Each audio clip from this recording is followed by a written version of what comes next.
वाशीमध्ये आंदोलकांच्या वाहनांसाठी पार्किंगची व्यवस्था करण्यात आलेली आहे।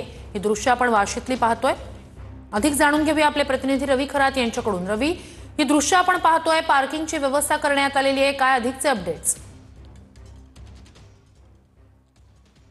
श्रुती, अगदी बरोबर। आपण सध्या वाशी एक्झिबिशन सेंटरमध्ये आपण खरं तर जी दृश्य आपल्या कॅमेरामध्ये पाहू शकतो की ही टॉप अँगलची जी दृश्य आहेत ती दृश्य आपण खरं तर ही एक्सक्लुझिव्ह दृश्य म्हणायला काही हरकत नाही। आपण पाहतोय की या ठिकाणी पार्किंगची देखील मोठी व्यवस्था करण्यात आलेली आहे।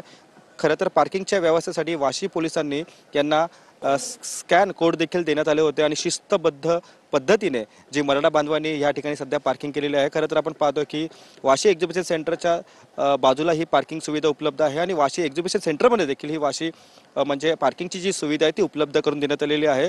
ज्या दृश्यामध्ये आपण पाहतोय की कमीत कमी 300 ते 400 गाड्या या शिस्तबद्ध पद्धतीने रस्त्याच्या दुतर्फा पार्क करण्यात आलेल्या आहे। या गाड्यांवरती विशेषतः टॅग देखील लावण्यात आलेला आहे व तसेच आपण पाहतोय की बॅनर देखील लावण्यात आलेला आहे की चलो मुंबई। आपण पाहतोय की लाखोंचा जो जनसमुदाय मराठा बांधव तो सध्या नवी मुंबई या ठिकाणी सध्या दाखल आहे। त्यापैकी काही जणांची जी व्यवस्था आहे ती सिडको एक्झिबिशनमध्ये करण्यात आलेली आहे, काही जणांची दुसरी व्यवस्था ही एपीएमसी मध्ये करण्यात आलेली आहे। त्याप्रमाणे नवी मुंबई महानगरपालिका असेल ती देखील सध्या ऍक्शन मोडवरती आलेली आहे। आपण दृश्यामध्ये पाहू शकतो की त्यांनी देखील पाण्याचे नक्कीच रवी, अपडेट्स घेत राहणार आहोतच।